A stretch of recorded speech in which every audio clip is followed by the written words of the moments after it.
Detroit is different at 500, 500, 500. Culture of the city that's abundant. Listening to 500, 500, 500. Detroit is different at 500, 500. Culture of the city that's abundant. Listening to 500, 500, 500. Detroit is different at 500, 500. Culture of the city that's abundant. Listening to 500. Here we go.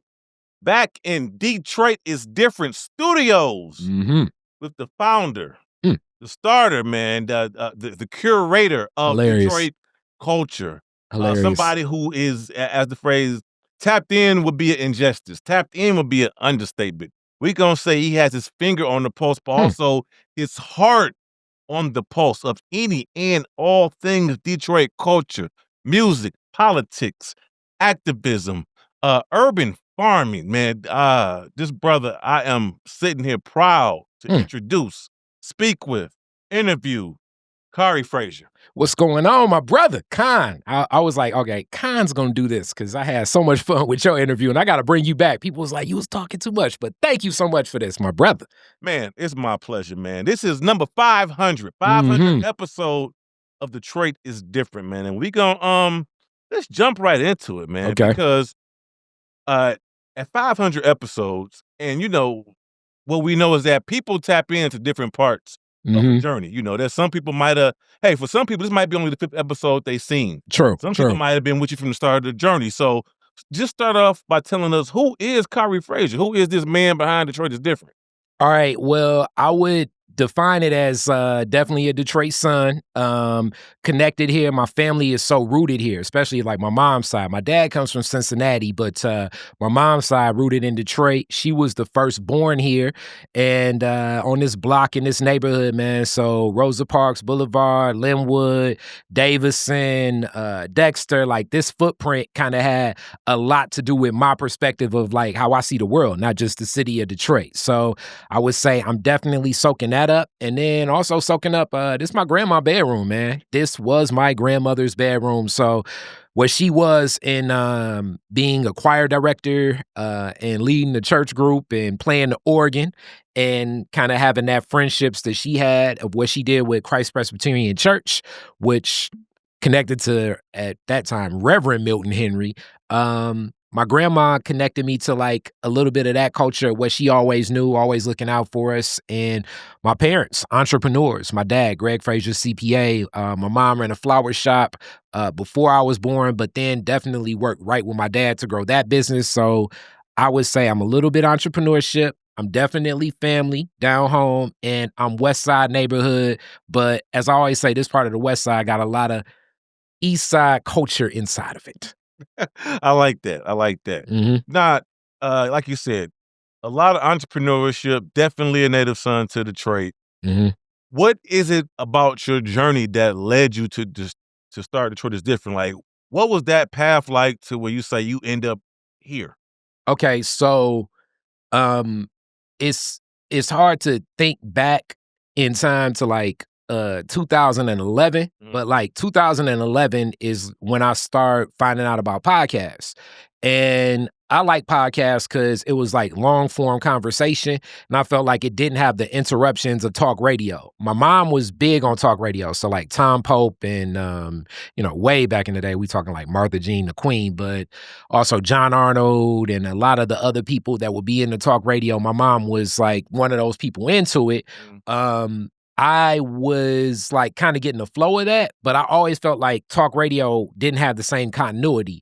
So as I started listening to podcasts, it started saying like, all right, this is good music to study to. So like I'd be studying, working on whatever I'm working on. At that time, Henry Ford, I think it's college now, but it was community college then. So I'm at Henry Ford Community College. You know, between classes, it's like, okay, I can do some studies and I can listen to some podcasts. And back then it'd be like, you know, comedians like Mark Maron or Bill Burr or whatever they be talking about. And they interview like a lot of other comedians. So I remember like interviews of Kevin Hart and him just really talking about his journey early on, different comedians, Patrice O'Neal and other people just telling their stories. And I just liked the way that those stories were told out. Even I remember it was something The Champs. It was something with Neil Brennan that was like a writer on the Chappelle Show and like the co-founder of that. So I'm listening to all these podcasts and I'm thinking to myself, all right, now that I'm getting ready to come out with some more music and I want a platform to release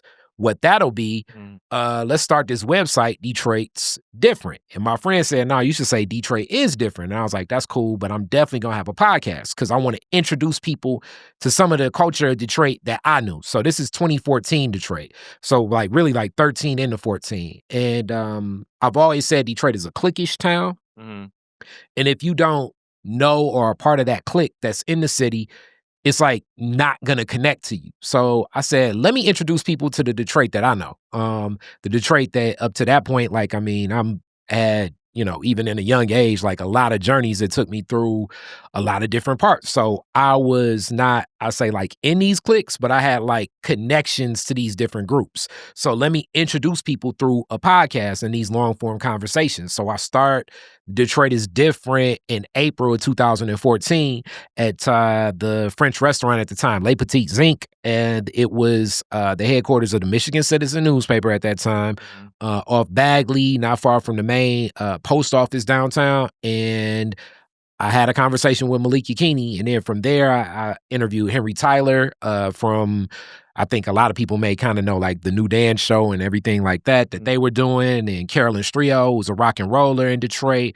Ortheia Barnes, Sharon McPhail. Like the first couple episodes are just people that I felt touched in different cultures and walks of life of the city of Detroit. Got you. Now, even though there were a lot of podcasts, technically podcast was kind of very new. It was new, but it was big, but it was still at its infancy stages. You know what I mean? It wasn't definitely like it is now, where you feel like every athlete, rapper, ex-host of any platform has some sort of podcast. You know what I mean? You know, what were the early challenges like? Because like I said, it's still new-ish, and I'm sure a lot of people probably weren't even sold that you were actually going the best route to release music and interview people. Yeah, I would say the biggest early challenge was really locking in who those guests would be. And let me be honest with you, as far as like when it comes to the history of me getting into podcasting, because I come from music experience, I'm gonna say it was a little bit easier for me, but even like some of those first recordings, it's like it don't sound the best because I'm like figuring out what's going to be best for like more broadcast versus like studio mics. So like I had condenser, like I'm getting real techie here, but I had a lot of condenser microphones from what I was doing with recording studio stuff, what I had to switch over to better dynamic microphones. So as I'm starting my podcast journey and podcasts become more popular, I'm kind of ahead of the pace of a lot of this podcast equipment as it comes to life, right? So I would say it was definitely getting a good sound. You know, some of those early episodes, I definitely would say like, ugh, but it's part of the journey, you know what I'm saying? And along with like getting the good sound, it was really selling people on like what a podcast is all to begin with. I like that. Okay, now the name Detroit is Different. I like it. It's just as precise as it is ambiguous. Yeah. You know what I mean? Why choose that name? Well, similar to like my favorite rap group of all time, like Outkast. It's like, okay, if I have something that can be dynamic, but it's kind of spot on, I can run with it. So that's really what I felt. And I also felt that I had these ties to Detroit. Like I say, I'm going to introduce you to different walks of life in Detroit. So like my first couple episodes, like, you know, you get Malik Yakini at that time in 2014 and what's going on with the Detroit Black Community Food Security Network at that time, and D-Town Farms. And then you get Ortheia Barnes, a preacher, reverend, but also a jazz singer that's, you know, also sung backup and friends with Aretha Franklin. And then you get Henry Tyler with the New Dance Show and helping really run and operate a black television station with RJ Watkins. And then I interviewed Phil Cooley from Slo's Barbecue. Like he's on one of the early episodes. Carolyn Strio, a rock and roller that's like been doing rock and roll for a long time, that's like in the folk and jazz. And then Sharon McPhail at that time. Like even the first episodes are like, all right, these are some different type of people, you know, in all different backgrounds. And like Detroit is what what grounds them too. And I've always felt like Detroit is one of those places where sometimes at that time, you know, people kind of step down on whatever their side hustle is, right? So, you know, unlike New York, I feel like, you know, a person in New York may have like a sketched picture of a vehicle and say like, yeah, I'm about to get into electric vehicles. And you'd be like, I don't know about that. But a person in Detroit be like, yeah, man, I kind of do some stuff, man. Come down to my basement. And then they'll have like a whole like EV plant in their backyard. You'd be like, man, what's that? Are you doing this? It's like, yeah, you know, a couple of my guys and stuff like that. But Detroit has a lot of just unique things like that. The motorcycle culture here, if you're like connected to that scene, you know it. The Eastern European influence of like Hamtramck that still oozes into the city of Detroit. Even like the Muslim Center that's like right across the way. Like a lot of people aren't connected to like, you know, what they do with like the health clinic and support of community and things like that. And like, that's right down the street from the Detroit Repertory Theater. And it's like, okay, this theater that was placed here by all of these people into like acting, like it's a lot of stuff like that in the middle of the hood in Detroit. I mean, the bathhouse over there, like on Oakland, like it's all these things that I'm aware of. And a lot of people at that time was just like, nah, man, Detroit, it's just the same stuff. It ain't nothing here for people. And I'm like, nah, it's a lot of stuff here. It's just, you gotta kind of figure out a way to meet the people in those groups. And I felt like Detroit is Different was a great way to introduce people to that. I got you. I definitely agree, because I always felt Detroit has many more subcultures within it than we could think of. You know, I made a post earlier this year about what happened to car culture, and I meant like, you know, lowriders. I know exactly what you meant. Man, them dudes found me. Yeah, the car clubs. I know. I saw the post. I saw the post, and I was like, yeah. And it's like, damn, it's just as many car clubs now as back then, but it's just like we not at Fuddruckers at night and stuff. Like, I mean, I know I'm dating myself, but you know, but like we not at, you know, Belle Isle ain't what it used to be, but it just takes on a whole new face because Detroit has Detroit is different. That's all I got to say. No doubt. Now, I'm glad you went that direction. That's just where I was going, because you know, you browse through your guest list. It's a who's who, a who's that.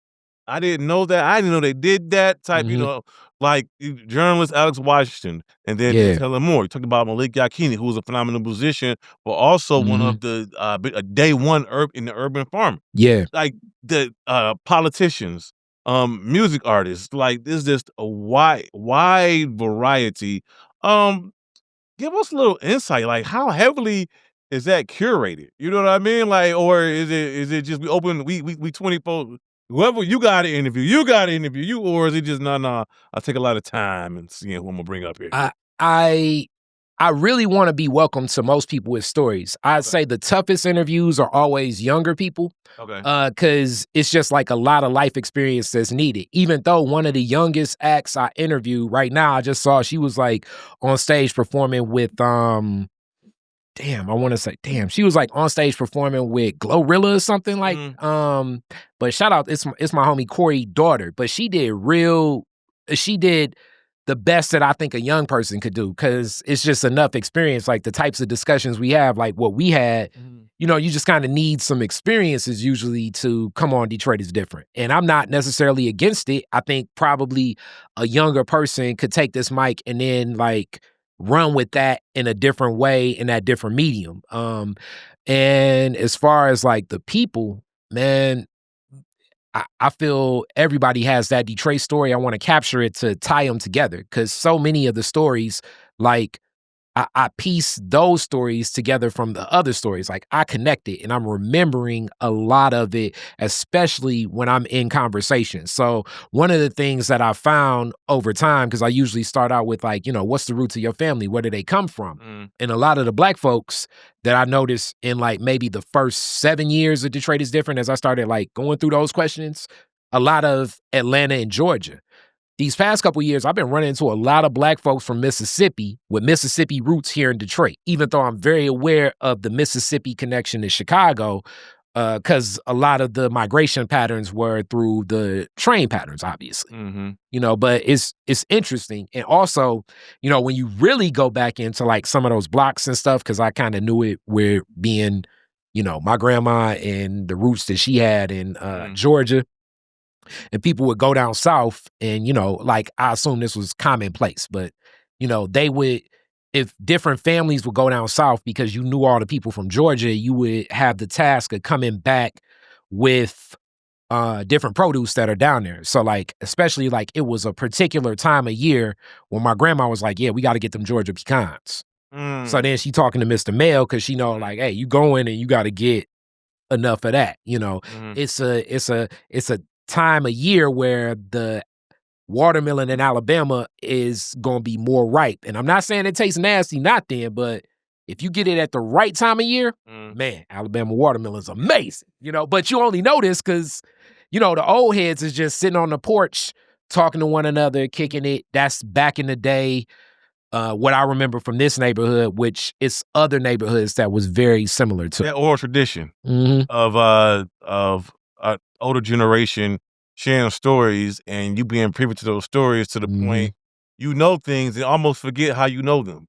Yeah, man. Yeah. I mean, that's awesome. And let's talk, man, your earliest influences in podcasting, because for the most part, because I'm a hip hop head, I always think engaging interviews like Combat Jack. I already knew you was going there. Taxstone, who's incarcerated. But locally, man, we talked about this early in the month, man. Brenda Perriman.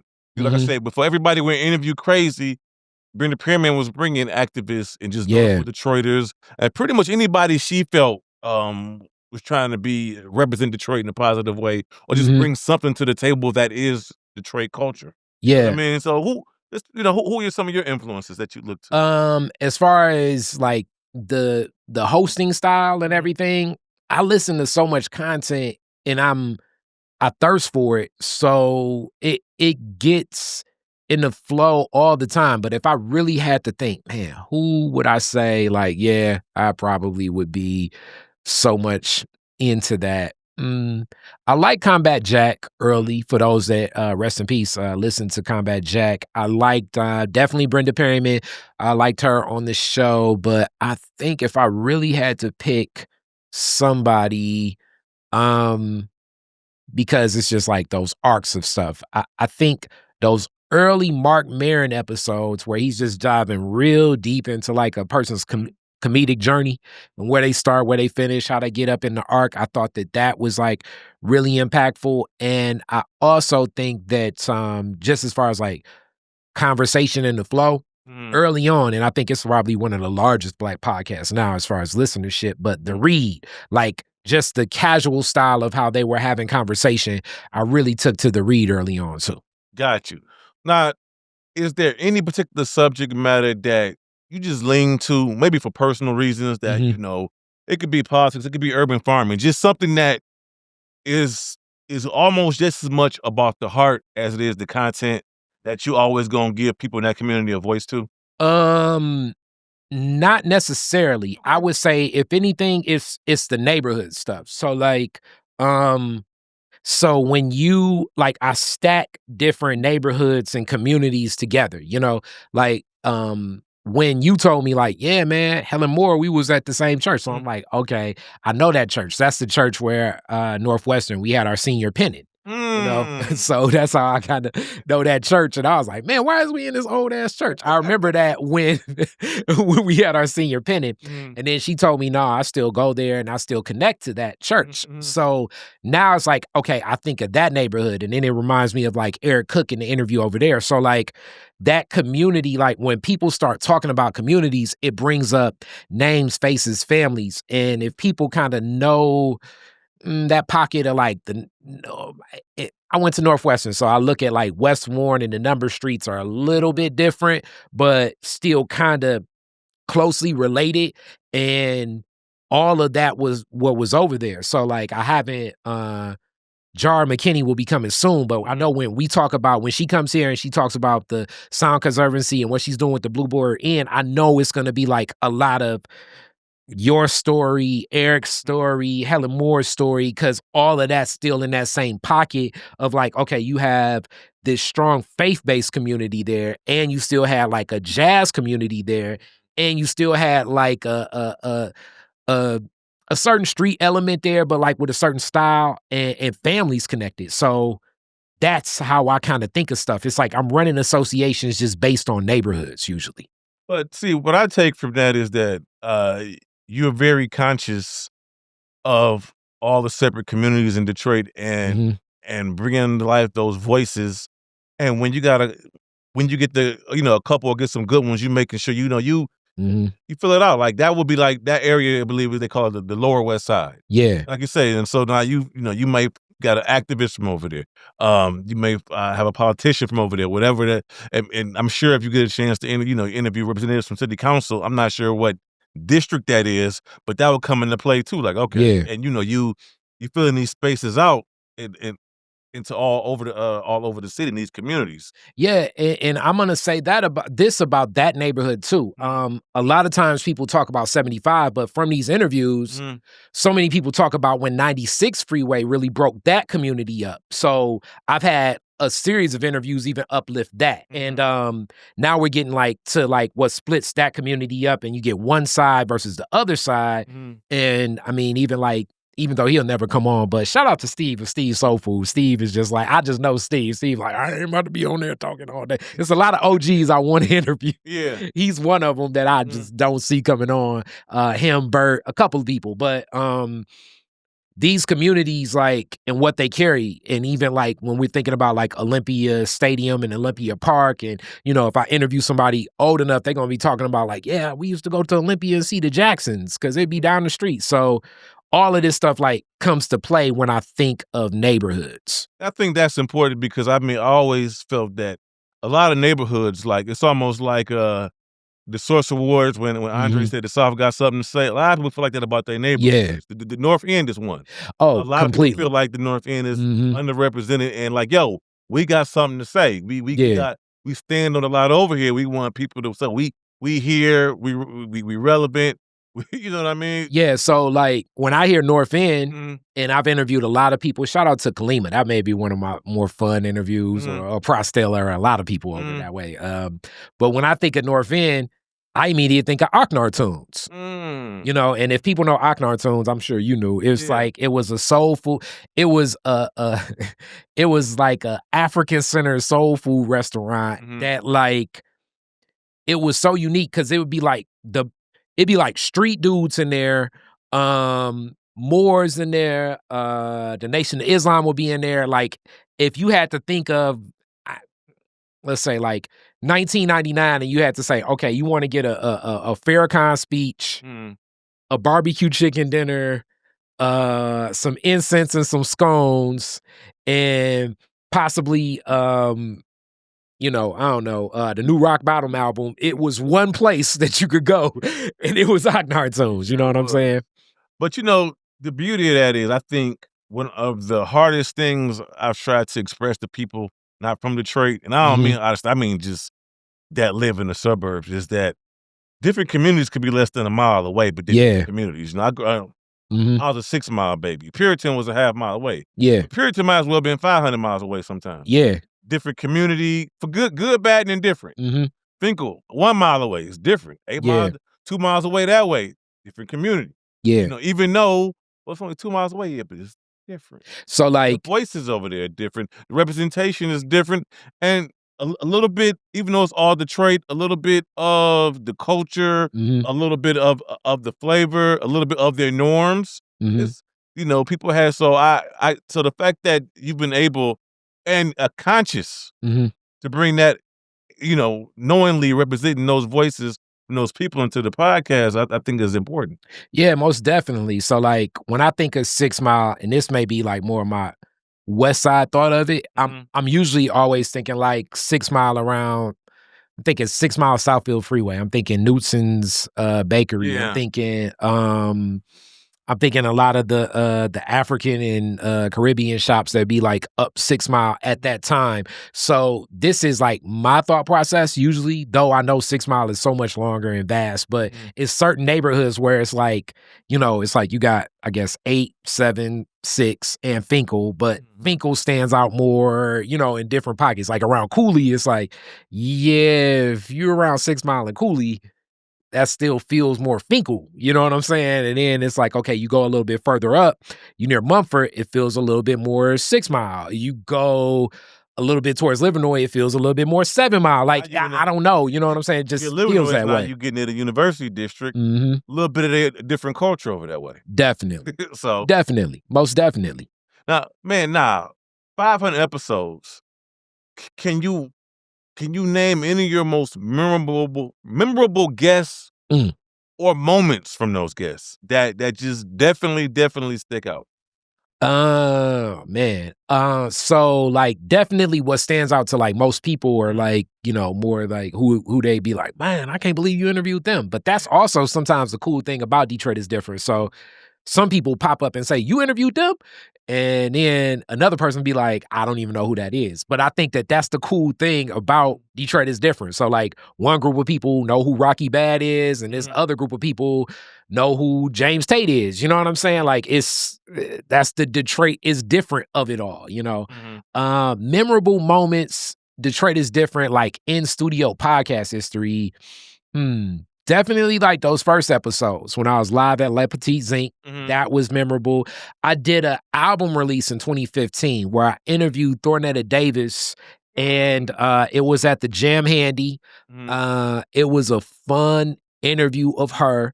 Mama Barnes was there, so Ortheia came out. Lola Damone is there. It was just a lot of people that came to that release of If Detroit Were Heaven. I think that would probably be like my most like, oh, this was a feel. Phil Cooley and Slows, they donated some barbecue, and we had some so it was like, you know what I'm saying? It was a cool feel. My mom was around then, so rest in peace to my mom too. So like Mama Barnes, my mom, it was people that weren't around that were still there. Also Joe Pep from Undisputed Truth, he came out. It was like a classic Detroit is different, like early on feel of like this intergenerational, cross-cultural, and not meaning like different races, even though it was different races in there, but more so like just different types of backgrounds of people all in the same space connecting around Thornetta's story. And that was really fun. Got you. Awesome. Also, man, I have to, compliment you. You attach your brand, which Detroit is different. It's a podcast, it's a brand, to very cool events, you know, whether we're talking urban farming, we're talking the Collard Green cook-off. Did you grow into that, or did that come organically? You know, because like I said, you'll see that Detroit is different banner, you know. A lot of different stuff. Yeah, no doubt. All right, so I would say first off, like a lot of this work, shout out to Suzanne Clegg that helps with like a lot of the project management of this. Along with Suzanne, it's been support of so many people, like my family. If you come to the Collard Green Cook-Off, you're gonna see like Vicky, Mary, you know, holding it down for me. Even my cousin Lumumba. Family's very supportive, and then also like the crew and the team that I got now. I got my little homies, but they almost like getting. It's like I'm becoming more of an OG or whatever. But they hold stuff down with camera and everything. So a great crew. But how the connections come is people want to collaborate, and it makes sense. And early on, it's like let's do everything. As time is going on, I've looked to make things fit a little bit more. So in 2019, and so many people like start like 2019 before the pandemic, I did the Detroit is Different Festival. I know early on that year, I was like, we need to bring this to life, because that was when it was more podcasters that were here. And I said, I want each podcast to have an experience and bring something to life. So that brought the My Natural Hair Show and these relationships with all these wonderful natural hair stylists.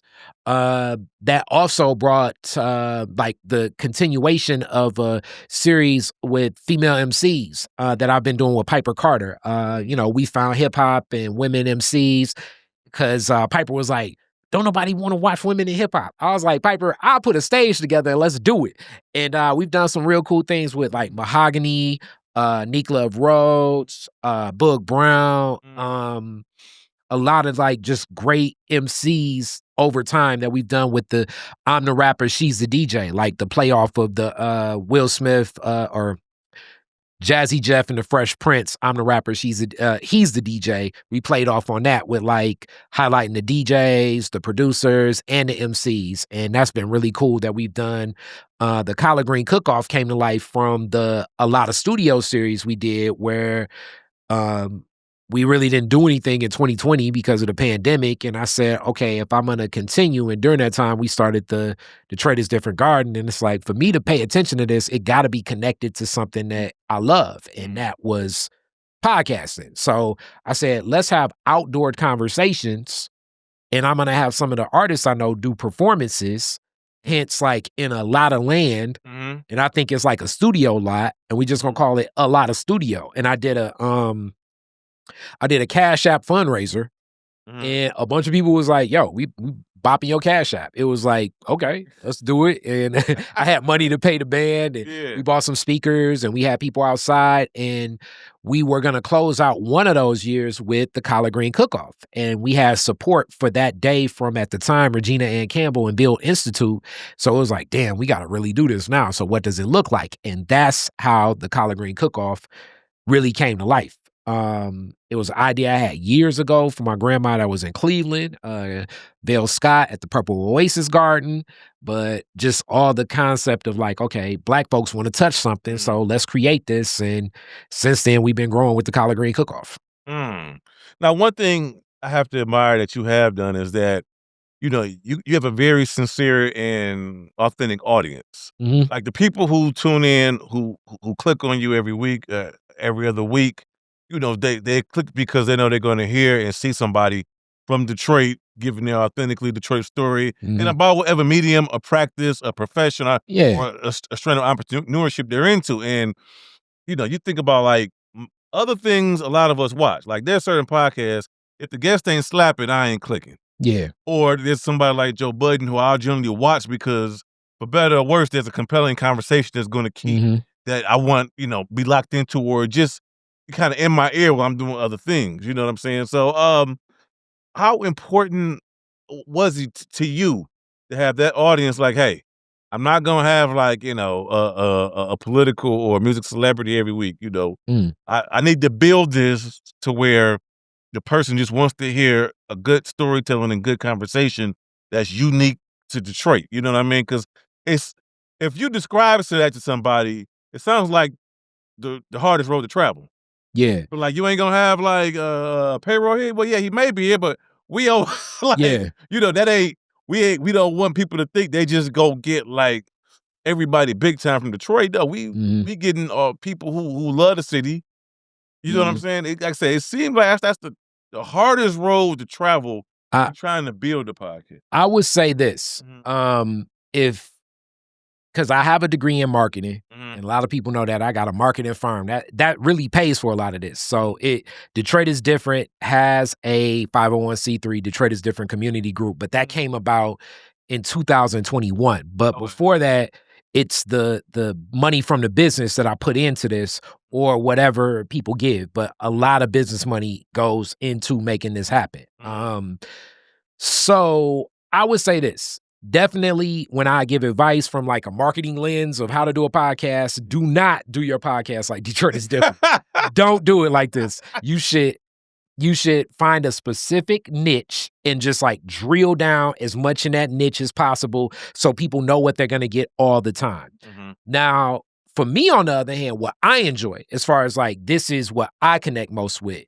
If you know me, depending upon where my mind is and my state and where I'm at, and most times when I'm interviewing, I'm there, I'm that kid that always had a bunch of questions for damn near anybody. And I can be very introverted at times, but very extroverted in the right conversation. So I'm going to bounce through. We going to find out. I want to find out just as much, and I'm just much more interested in people that want to talk. So what I found in these conversations over time, just talking since being a kid, is sometimes the most interesting dynamic conversation is with the person that you think you would not have an interesting conversation with, because their observations of things are just so different. Like, rest in peace, Duke. Like, Duke from the Four Tops, before he passed, it was like they were like trying to work on getting him here. And it was one of those things that I think like I could have pushed more and got him here, which I would have loved Duke. But I know the guy that has been doing their wardrobe for tours for a long time. But the stories he tells are just so colorful. It's like, oh man, one second, I got to get you on the mic. So it's like, it's sometimes like a person around an energy, around a spirit that's connected to things, that's just observing things that can give you the most dynamic stories because their connection to it is so different. And what I found is like, you know, if it's let's avoid this, let's avoid that, the person just really wants to present or drill down on whatever they're selling or whatever they're pushing.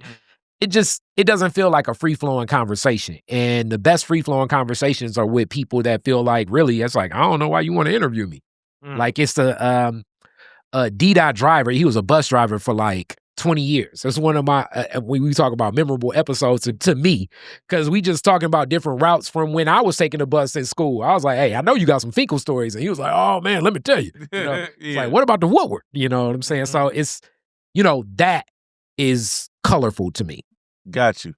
Had there ever been a time you wanted to quit? Because like I said, you got a marketing degree. There's a lot of other things you could be doing with your time.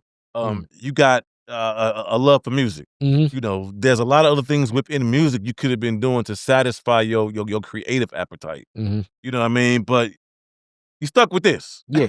So was there ever a moment like, man, you know what, man? All right, this, you know, 2020, we 5 years in, we good. We closing shop. Well, over the journey since 2014, you'll see it's years where it's less episodes and more episodes, and it's more so like life's happening. So I don't think I ever wanted to quit as much as like, it's been times where I'll say the toughest things are, this is a community forum, so I want to be open for anybody to come on. Okay. But when it's a lot of people with agendas where they're pushing and selling something, and it's like, if I get a lot of those interviews back to back and I don't get like something that I think is like where we just really having a conversation and it's not like a conversation with an agenda, that can be really tough. And I hate to say it, sometimes rappers can be the toughest interviews. So I even tip my hat to you because it's like, you know, it's like you got rapper and then it's like rapper got a persona of like, you know, it's like, hey man, so when you start rapping, it's like, you know what I'm saying? I've always been dope. I've been doing what I always do, you know what I'm saying? The street look out for me. You know, I got something new. You gonna listen to it. It's hot. My people love it. And it's like, damn, can you say something that's not like something that I think ChatGPT would say back to me if it said rapper in an interview? You know what I'm saying? So those are sometimes the toughest interviews. And I use rapper, but sometimes it's even like that with business people where it's like they just keep routing back to like what they want to sell. So if I get a lot of those interviews, it can be tough. The other tough ones can be, and I'm sure you relate to this too, people that'll be just very nervous about what they're saying, how they're saying it. Especially this is in video now. So that can be tough. A person really nervous, I usually don't like be like, oh, you can check it out and, you know, can you edit this and change? It's like, I'm not going to do all of that. I want to keep it free flowing. Yeah. I want it to be natural. I want it to be conversational. If you're not feeling natural and conversational, then, you know, it's cool. We can record and I just won't put it out. And it's been in these years, a good amount of episodes where people are like, yo, don't drop that. And I respect them. Yeah, I respect that. Yeah. Okay. That's dope. I mean, I think that's commendable because I think part of I think what that shows, like you said, like you don't necessarily want to lean on the people coming here and selling this. Whatever they selling, whatever agenda, whatever campaign, whatever music, and that same strand and that same energy, you ain't clickbait. You ain't trying to just, no, you record it and you said something wild. Like, you know, I'm pretty certain I've never seen, I don't think, an insincere headline. Like you drop your snippets. Yeah. You know, I never seen like, rapper says that, you know, he tried to steal the Joe Louis fist. Yeah. I'm not. And this is what's so weird. I've also had, I know it's been some people that wanted to come on here and like use this as an apparatus to do more clickbait stuff, but it's like, this really ain't the forum for that per se. So that can probably be the toughest thing. Like if a person comes on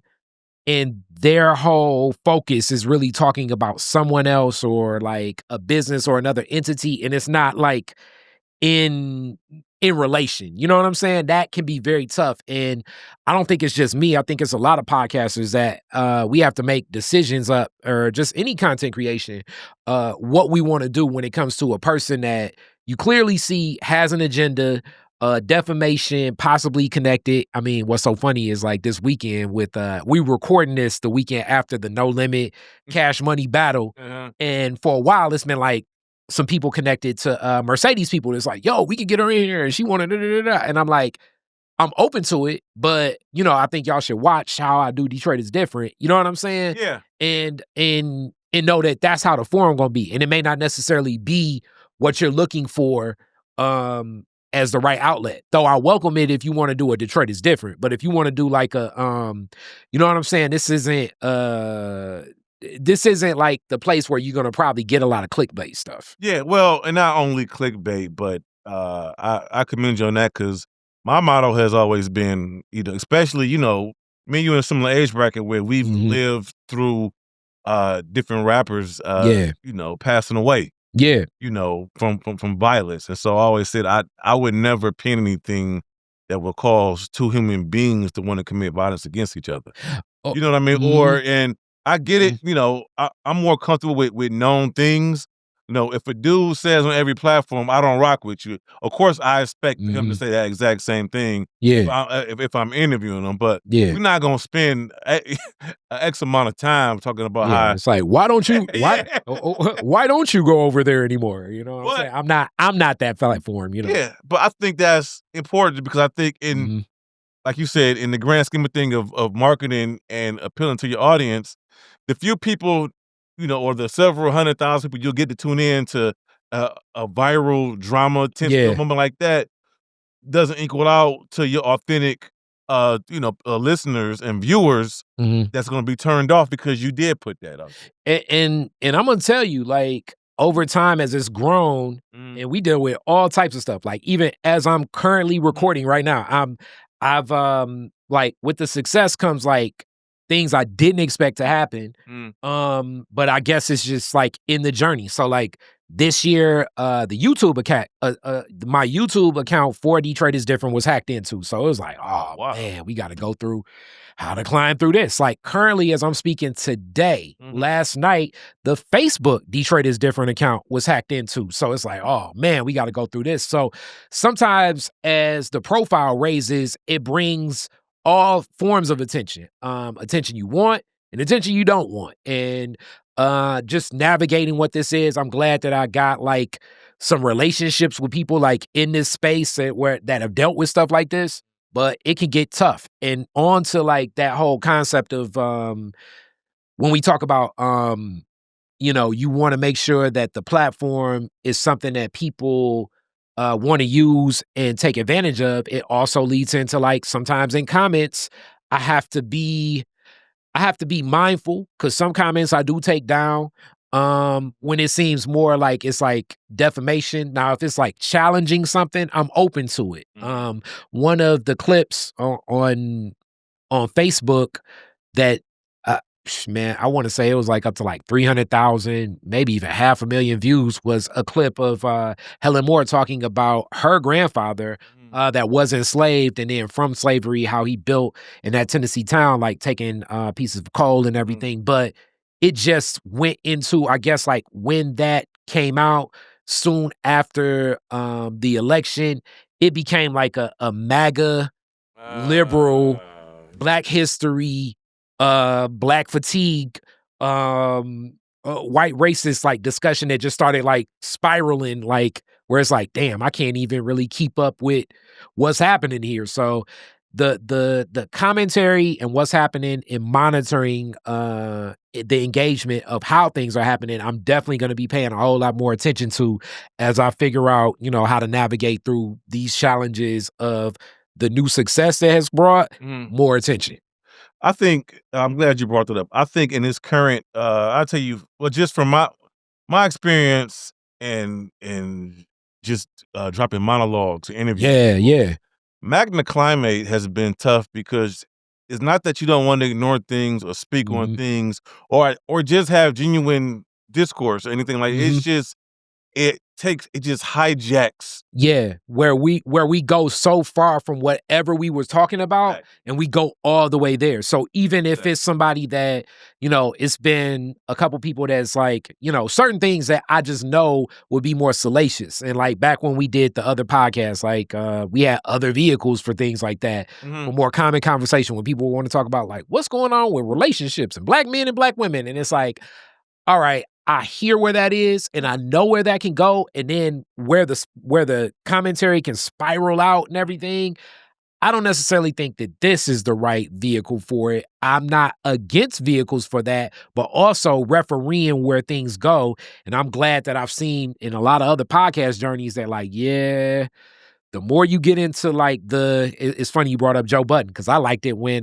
this podcast will be named later. I like go that far back with the Joe Budden podcast. And when it felt like it was just homies kicking it, it was so much more cool than, as the business part got more into it for me as a listener. And that's just me, how I'm with it. And I'm not against where things go, but like even recently, it was like a big back and forth between Queens Flip and Mark Lamont Hill. And that ends up like moving to the forefront versus like whatever just the show is. Yeah.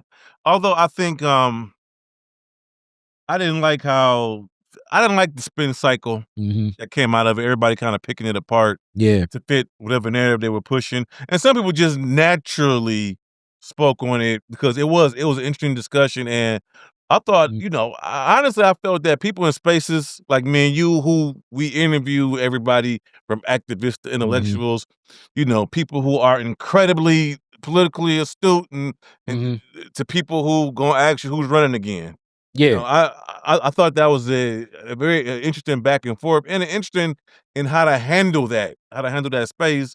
Because, like I said, you don't necessarily want to like pimp it, and this is where I think being in presence where podcasting has really become a entertainment vehicle. Period. Like I left the Afros and Audios podcast that was in Baltimore. It's like a black podcast festival that's been put together for some years. Shout out to Talib that does that. But they were just talking about like, Netflix getting into podcasting, where things are at, the entertainment vehicle for it.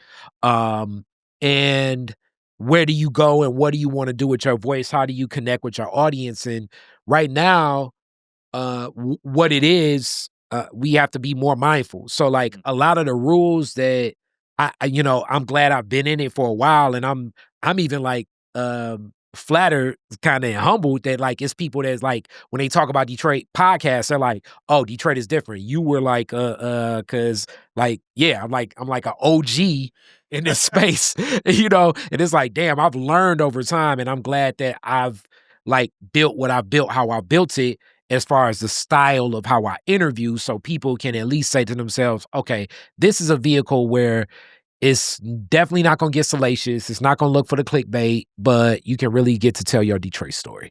Nice. Let's go back, man, because I think people may be interested in this. As far as you getting hacked, like, does that come from you not paying attention, or did you get you got one of them emails from hilarious? It's like $1 million. Yeah, it's like, oh man, I can win a contest. Nah, man. Nah, what happened for the hacking, and I'm still like looking into the investigation. So let's go over to the YouTube hacking first. So the YouTube hacking happened like it's been like the shorts and the reels get way more attention. So as you get more attention with the shorts and reels, like, I've been doing this for a while. So they always say like, hey, boost your security. And I don't know what's real and what's not real. And it's like, okay, man, I do that when I feel like it. Should have been on top of it a whole lot more. So like from like the boost of security, it would be like claims of like, take this down, not take this down, take this down, not take this down. And access was taken over to the YouTube account where a lot of like, it wasn't like no pornography or anything, but it was like, it was like training videos connected to like another software that needed like an account that had the exposure of Detroit is Different to release the messaging that it needed, but it was like RIP licensing. So the RIP licensing that it took to get the message out, and I woke up and I had like all these strikes, and it was from like an account that I really wasn't paying attention to that was making all these comments. Back to like, I need to monitor more of the comments that are happening on my page. And from commentary to disputing to getting some access to like the hacking. And that took dealing with the YouTube issue probably took like 2 weeks. So I'm probably prepared for, the same thing with what's going to happen with Facebook and being more mindful about what I'm going to do with YouTube, Instagram now, and staying more on top of YouTube too, of getting more security measures in check and really monitoring the comments. What I found is like, it'll go from comments to messages to hack. And that's been my experience. Wow. Like I said, yeah. And like you said, as things grow in success, you become more of a target. As your audience grows, you become more of a target for those type of things. Now, speaking of growth, man, during the pandemic, it felt like couldn't nobody go outside. And so everybody, not only with a podcast, but everybody with some sort of a platform that could be embraced via your phone, grew. A lot of them didn't make it out the pandemic. A lot of them, once things opened back up, whether they lost interest and they wanted to go outside too, or maybe the viewership tapered off, man. How take us inside Detroit is different during that time period, because it was a different thing, man. So how did you cope? Did you grow? What did you learn? How was all of it? So okay, so this is just like the fact. Like the average podcast, like I want to say, like, what is it? Maybe 60% of podcasts don't make it past episode 7, and maybe about 45 don't make it past episode 3. And I can tell people, like, and I have like a lot of tools that I built to help my podcasters like navigate things through. So when the pandemic immediately happens, one of the cool things at that time, and we were still active with it, was comedian Josh Adams.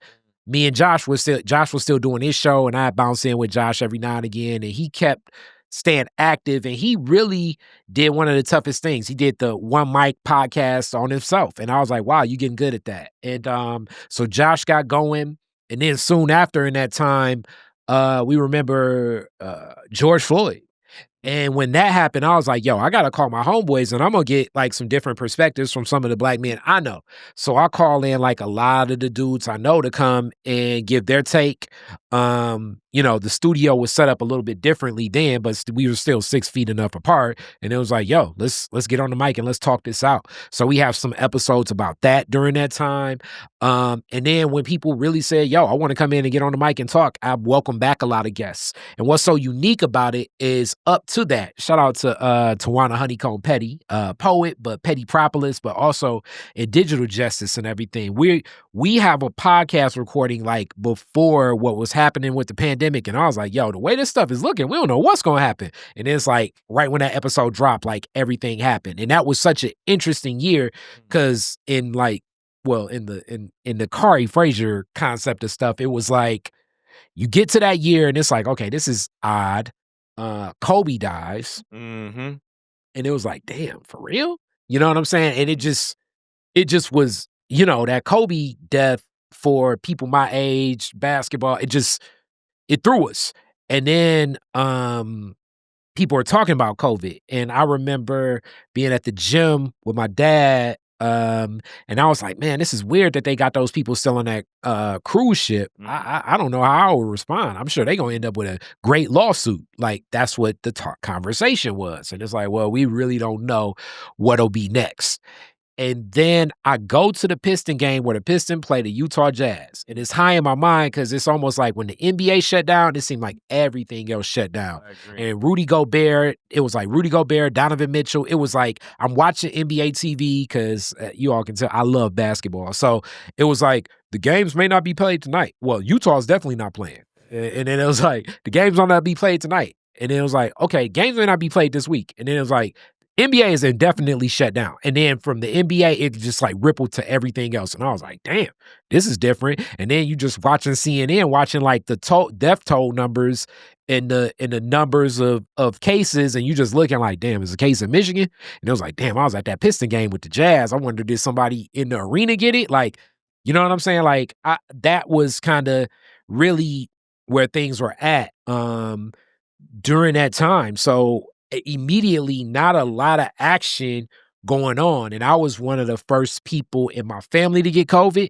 And that was very weird too. Cause like, you know, people, especially my dad, love my dad, but it's like, you know, they calling you like, you know, before you go to sleep. And it's like, yo, you stressing me out. It's like, I think I'm cool, but I'm thinking I'm about to die. You know what I'm saying? People like, you good? You all right? You all right? I ain't about to come over there, but I'll drop something on the porch. And it's like, I think I'm okay, but damn, you keep calling. You know what I'm saying? And it's like, let's pray with you. It's like, all right, as far as like where I'm coming from, just for people in the future, if I'm dealing with any ailment and everything, let's be kind of like how everything is first before we get into like, you know what I'm saying? Jesus on the main line the whole way through. You know what I'm saying? It's like, I was like, damn, y'all got me stressing, you know? That's what I actually called COVID at the, I called the second wave.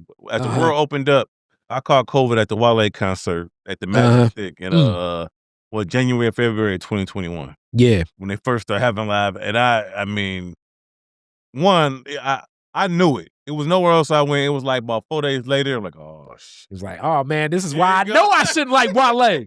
I knew I shouldn't. I'm just messing with you. I was like, oh, man, here we go. But did you ever, you know, just in this conversation and discussion right here, you know, we've learned about your marketing degree. We've learned about your music background to a degree. We've learned how you kind of built this, you know, as my man Franklin say, one brick by brick. Yeah, man. Brick by brick. We've learned a lot, man.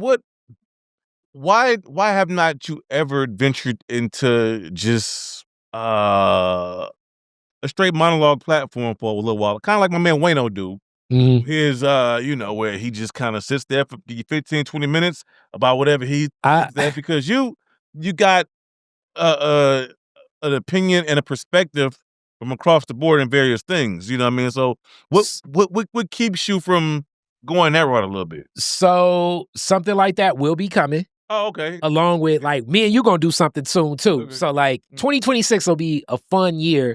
So there may not be as many Detroiters difference in 2026, but it'll be some other vehicles for fun and expression and content creation. So it'll be something along those lines that definitely will be presented. A couple different shows. I felt like I jokingly used to say, like, Detroit is different was like YMCA of podcasting, because I didn't charge my podcasters to podcast here for so long. And that was cool, and learning, you know, people and having a public space and working in a community space, how people, you know, run it and connect with it and everything.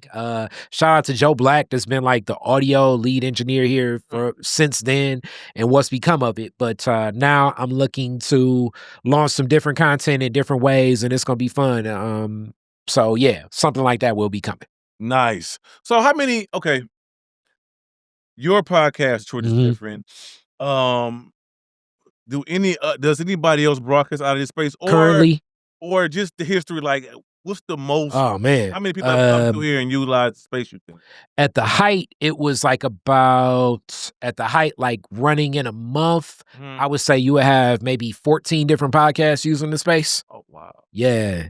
So it'd be like Group Text, the Piper Carter podcast, My Natural Hair show. I mean, My Natural Hair, the podcast, Titties and Tacos, Josh Adams, Group Text. Man, yeah, it was a lot. Nobody was paying. Community, no. Some people, out, bro, hilarious. If I had known it was free, I would have thought of something to start.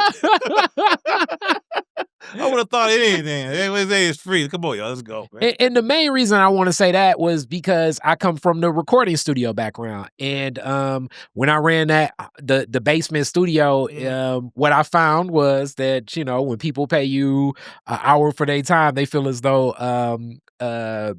whatever substances they would like to bring,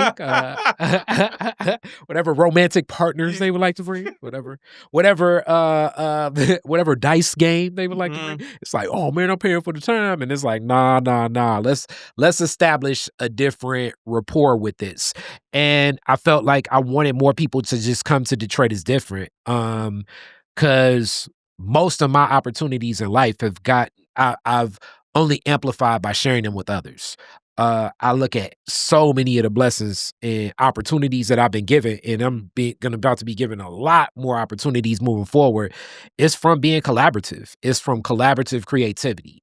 So that was the thought process. And I'm not necessarily completely against something like that happening again. I just would like to focus a little bit more if we were going to work on doing something like that. So maybe, ain't no maybe, but I could definitely see in the future, after we launch a couple more of these other shows, like talking to some people and saying like, all right, what would it take to create some concepts with some other people that could grab the mic and I think get some great content set. Got you. So just piggybacking off what you just addressed. So would you say, and looking towards the future, is that the next tier as far as more shows? Or, and if it is, what else is in that pie? Of like, you know how when your vision board, you got your 5 or 10 year plan, your vision board you got 5 more houses with podcast studios on your vision board. Like, what's on that vision board for Khary's Detroit is different? I definitely would love to renovate a space for more like video shoots and things, like more space. But sometimes the best creativity comes from making the most of what you got. But more shows, definitely. It's some projects that I'm looking forward to. We're gonna have this thank you celebration Sunday, November 16th, where I'll release like what we're gonna work on and some of the other things. Talk to that. Definitely more events and some more film projects. I've done like some short films, but I can share this one, that a concept that I would like to do. I would like to tell the story of that first Detroit Black firefighter force, the Detroit Phoenix. My homie, like one of my best friends, DeJuan Wooden, his father, Marquise Wooden, was a part of that force. And it's like some other people like Hester Wheeler and Tom Hardiman, and just people like a lot of different stories. And I'm sure we could probably get like the post office and other spaces, but I'm just connected to that firehouse. And they just were some cool dudes. So I think that would be like a really cool story to tell. I've had some talks with, I was going to talk to you. I talked to Sam Robinson about it, Malik Barry, some of the journalists I know, because their story runs concurrent with Coleman Young getting in the office and definitely wanting more Black firefighters, but also it runs concurrent with the Devil's Night story. And it's just been so pervasive that, like, you know, these Black people were burning up these houses, when in reality, it was a lot of the white flight residents that left that were burning their homes for insurance money. And it was a lot of the Detroit Phoenix that were fighting these fires that knew that. So, like, I think that is a story to tell. And some of those firefighters have gone on to be like multimillionaires and stuff because, you know, just you work in a firehouse for like 2.5 days straight, and then you got the rest of the week, quote unquote, off or whatever to do different things. I think it's some unique stories from those brothers that were like in that Detroit Phoenix. Wow. Yeah. That I was looking forward to. I'm sure a lot of people will look forward to that, that type of storytelling, especially like you said, knowing somebody whose father was in it and can give you details in real time and from a very authentic place. And that's not to say I have anything against people that research facts, but you know, can't nobody tell you how somebody feel by reading it. You know, you got to be related to that person or be that person to say, no, when he was in it doing it, this is where his spirit was at. So, and another like documentary project, though, this one's gonna be heavier, and a lot of people know of it, and it's connected to a lot of people I know. But I do believe it needs to be told, especially in the arc of like all these like crime podcasts, because people have this fascination with the way I think we put crime in American popular culture. But I want to do something around the new Bethel shooting. and the New Bethel incident with the Republic of New Africa. Mario Bedelli, Mama Amara shared her story of that. And she was like, yeah, you know, so many other people were there at that time. And to tell that story in its many accounts, but it also kind of speaks to the Republic of New Africa. It speaks to Gaedio Bedelli and Mario Bedelli and the brothers, and then also just New Bethel Church at that time and the relationship it had with the community, connecting to the Goal organization before the Republic of New Africa is founded, and the Nation of Islam being there next to Central, like not soon after the rebellion. Like, it's just some facts that I think that story is very dynamic, especially, you know, being at that time, like Aretha Franklin's father's church at that time. Like, it's some things that I think are very unique about that story. Wow. Khary, what are you most proud of? Whoa. Most proud actually of, so Detroit is Different is founded in 2014. This is my grandmother's house.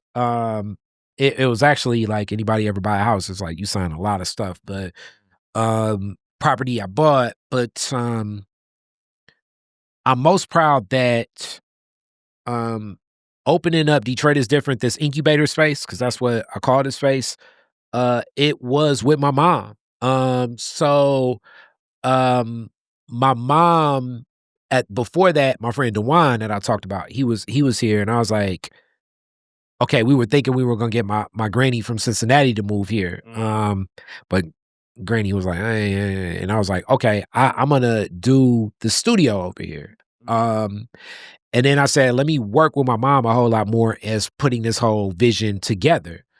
And she was really working with me, like, up to that point. I remember the day that we like putting some of the final touches together. Like, it's a message that's downstairs. Like, we write it together where we tell the story of the house. And like, I rewrote it multiple times. Anybody that knew my mom, Jan Frazier, knows like she'd be a stickler for like the way you tell a story. So we rewrite it, and she said, it works. And she says, okay, we're gonna come over, and I'm gonna come over, and we're gonna share some dinner. She really liked real kebab over there in Hamtramck. It just reopened, so she brought over some real kebab. My godmother, rest in peace, also Joanne Watson, she has Mama Watson comes, and she's like, we can do this and we can do that. And it was like unique because up to that point, my mom really was working mostly with my dad and his business, and we were like sharing time with my mom. She was like, between like, as my business was growing, Creative Differences Marketing, and my dad's business was kind of like where it needed to be, she was working with me on like the Motor City Match contracts and some of the other things, the Wayne County Aquatic Center. And this was like that project where she was like, yeah, we can really do some things here. And I remember like so vividly that last lunch we had, me, my dad, my mom, Joanne Watson, we're just here in the studio before anything's ever recorded, and we're just talking about the vision. And Mama Watson, if anybody knows her degree from U of M, her bachelor's is in journalism and broadcast too. Hence, the Wake Up Detroit was a TV and radio show, but radio show for a long time. And we're just talking. She's giving game. My mom really is liking it. And that is the last memory of me and my mom interacting, because the day after is the day, that morning, she passed away of a brain aneurysm. And I remember she was talking about like, I kind of got a headache, but I'm gonna just go in and lay down. But that was like kind of like so that lunch, yeah, pretty much the last interaction I had with my mom. And it commemorates the space. Yeah. You know what I mean? That, you know, like, you know what I mean? However symbolic you want to be about it, yeah, that's essentially what it did. Yeah. So, yeah, I get that. Yeah, so it was like, you know, to think, and now, you know, my mom, my godmom, you know what I'm saying? Like, both of them have passed on and transitioned from this physical space, but definitely were very supportive of where things were going too. And it's like, I don't try to like, you know, I don't try to like keep so much on my shoulders with it, but I definitely recognize the abundance of blessings of people that are like moving things around for me that I know aren't in this physical realm of how this Detroit is different even comes together. Like it's I can't even tell you like some of the things that have happened through Detroit is different. I can't believe it. My project manager, I remember it may have been like, because this started in 2014, it may have been like 2016. Suzanne pulled me to the side and said, "Oh man, you figuring out even how to get some money out of that?" And I was like, "Damn, I didn't even like put it together like that in the beginning." I think it was like a partnership I did with the Detroit Drunken Society and my guy Brian at the time, where I was like, "Wow, this is coming together." Nice. Mm-hmm. Man, I think that's where we need to end it at. Yes, sir. Thank you so much. Thank you so much. Man, hey, I just know I'm looking forward to the next 500 episode. Oh man. That's how I see it. I'm looking forward. If we can do another 500. It took you, what, 11 years? We're going to try to get this next 500 done in half the time. 5 years. Oh, man. That's going to be tough because I'm going to be doing more content. It may be some other people on the Detroit is Different mic. It's going to be like Detroit is Different with. You know, that's what we're going to so what's this, 2025, so 2030? 1,000 episodes. I'm putting it out there. Let's do it. Let's get there. Detroit is different. Let's go. All right. I love it. Thank you, sir. Thank you. Peace. Detroit is different at 500. 500. 500. Culture of the city that's abundant. Listening to 500. 500. 500.